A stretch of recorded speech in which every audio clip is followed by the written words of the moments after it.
તો ચાલો આજે વાત કરીએ એક એવા લીડરની જેમણે અમેરિકાને એના સૌથી ખરાબ સમયમાંથી બહાર કાઢ્યો. નામ છે ફ્રેન્કલિન ડી રૂઝવેલ્ટ. એમની કહાની ખરેખર હિંમત અને બદલાવની એક મિસાલ છે. જરા કલ્પના કરો એ સમય કેવો હશે. જ્યારે રૂઝવેલ્ટે સત્તા સંભાળી ત્યારે અમેરિકાની હાલત ખૂબ જ ખરાબ હતી. દેશ હજુ તો પહેલા વિશ્વયુદ્ધના આઘાતમાંથી બહાર નીકળી રહ્યો હતો. ગરીબી અને બેરોજગારી એટલી બધી વધી ગઈ હતી કે એની કોઈ હદ જ નહોતી. એમ કહી શકાય કે આખું રાષ્ટ્ર આર્થિક રીતે ભાંગી પડવાની તૈયારીમાં હતું. હવે અહીંયા એક મોટો સવાલ ઊભો થાય છે, ખરું ને? કે શું સાચે જ કોઈ એક વ્યક્તિ આખા દેશને બરબાદીના કિનારેથી પાછો વાળી શકે? આ જ સવાલ આપણને રૂઝવેલ્ટના નેતૃત્વને વધુ ઊંડાણથી સમજવામાં મદદ કરશે. તો ચાલો પહેલા વિભાગમાં આપણે એ જ જોઈએ કે એ સમયે અમેરિકા પર કેવું ગંભીર સંકટ હતું અને કયા નેતાએ આ પડકારને ઝીલવાની હિંમત કરી. આ હતા ફ્રેન્કલિન ડેલેનો રૂઝવેલ્ટ. લોકો એમને પ્રેમથી FDR કહેતા. તેઓ બન્યા અમેરિકાના 32મા પ્રમુખ. અને એમનો જે શાસનકાળ હતો ને, એ દેશના ઇતિહાસમાં એક ટર્નિંગ પોઈન્ટ સાબિત થયો. પણ દેશનું નેતૃત્વ સંભાળતા પહેલાં રૂઝવેલ્ટને ખુદ એક બહુ મોટી અંગત લડાઈ લડવી પડી હતી. વિચારો, ફક્ત 39 વર્ષની ઉંમરે એમને પોલિયો થયો. તેમ છતાં એમની હિંમત અને મનોબળ જરા પણ ડગ્યું નહીં અને એમણે રાજકારણમાં સક્રિય રહેવાનું ચાલુ જ રાખ્યું. હવે આગળ વધીએ અને એ સમયની વાત કરીએ જ્યારે રૂઝવેલ્ટે એ ભયંકર મહામંદીનો સામનો કરવા માટે કેટલાક તાત્કાલિક અને સાચું કહું તો ક્રાંતિકારી પગલાં ભર્યા.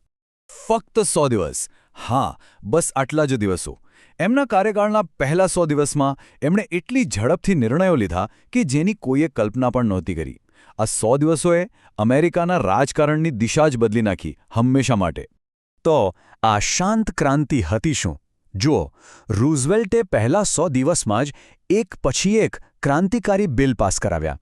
એમણે બેરોજગારીને પહોંચી વળવા માટે એકદમ નવા જ પ્રકારના કાર્યક્રમો બનાવ્યા અને એને લાગુ પણ કરી દીધા. અને આ બધાનો હેતુ માત્ર તાત્કાલિક મદદ કરવાનો નહોતો, પણ દેશના પાયાને મૂળમાંથી ફરી મજબૂત કરવાનો હતો.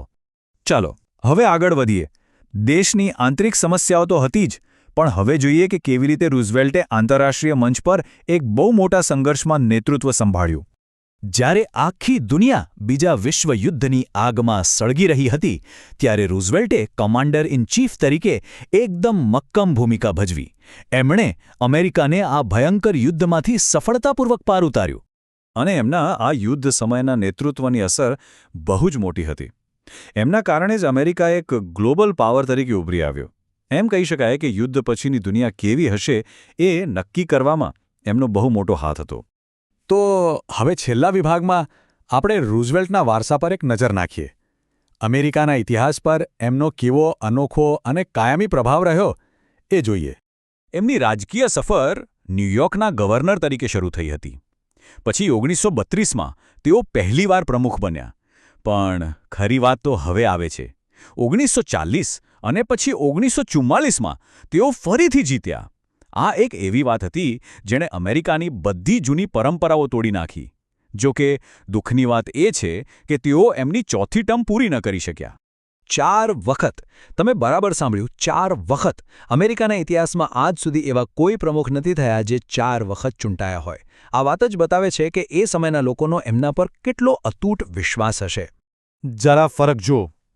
એમના નેતૃત્વમાં અમેરિકા કેટલું બદલાઈ ગયું એ માનવામાં ના આવે એવું છે. એમના આવતા પહેલાં દેશ તૂટી ગયો હતો, ગરીબી અને બેરોજગારીથી પરેશાન હતો. અને એમના કાર્યકાળ પછી યુદ્ધ અને મંદી જેવા મોટા પડકારો હોવા છતાં અમેરિકા ફરીથી પગભર થયો. અને એટલું જ નહીં, દુનિયાની સૌથી મોટી શક્તિનોમાંની એક બન્યું. આ બધી વાત આપણને એક છેલ્લા સવાલ પર લાવીને મૂકી દે છે. ફ્રેન્કલિન ડી રૂઝવેલ્ટની પોતાની જિંદગીની લડાઈ અને પછી આખા દેશને ફરીથી ઊભો કરવાની એમની સફર. આ બધું જોયા પછી ખરેખર વિચારવા જેવું છે કે આ સ્થિતિસ્થાપકતા એટલે કે રેઝિલિયન્સ એનો સાચો મતલબ શું છે? પછી ભલે એ કોઈ એક વ્યક્તિની વાત હોય કે પછી આખા દેશની.